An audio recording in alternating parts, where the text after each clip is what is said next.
Eruvin Perek Zayin Mishnah Hey.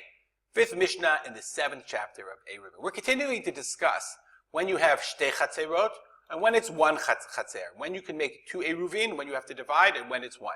So our Mishnah says an interesting case. Matben. Matben is a huge, it's a gadish al tevin. It's a haystack. But it's not a haystack.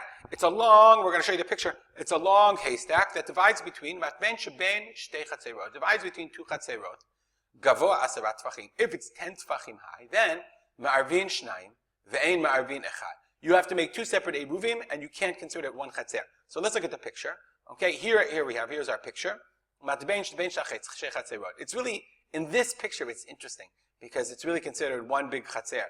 But let's say, for example, it was really two chatzerot. So this matben, what it does is this haystack. Let's see if I can make it big without.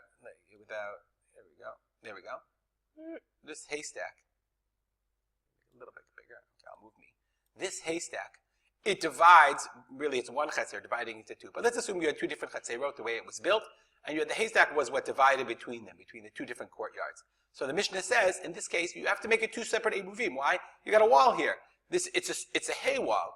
Okay? Now can the animals eat? The Mishnah says, Elu ma'achili mikan, ve'elu ma'achili mikan. Yes, each animal, each one can allow its animals to feed on Shabbat from both directions. Oh, what if the animals eat too much? So the Bartanura says, you don't have a problem. Lo chayshinan dilma min ita teven me'asara.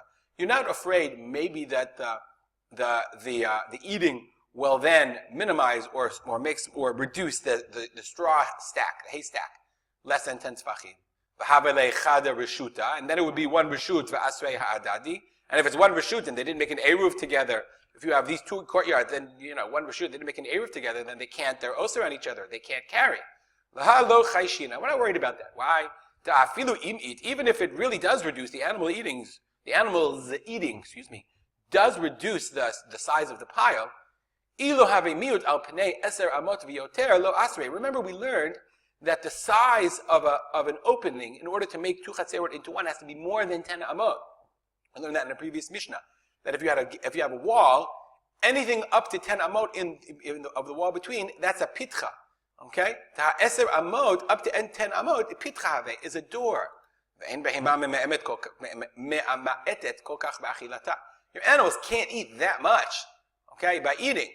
Okay? You just can't eat that much in order to make it more than 10 amot.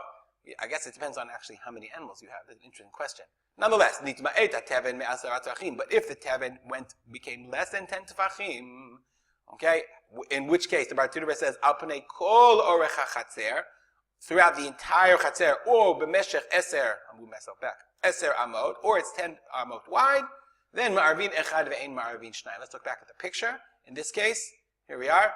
If they ate and now it's less than 10 amot, in a span that's less than 10 tefachim, in a span that's more than 10 amot wide, then you have not a petach, you no longer have a door, but you have a pirza, you have a break in the wall, and now these two chatzerot become unified under one chatzer, and then me'arvin echad, you have to make one eruv for both chatzerot, and you can't make two separate eruvin. We'll stop here.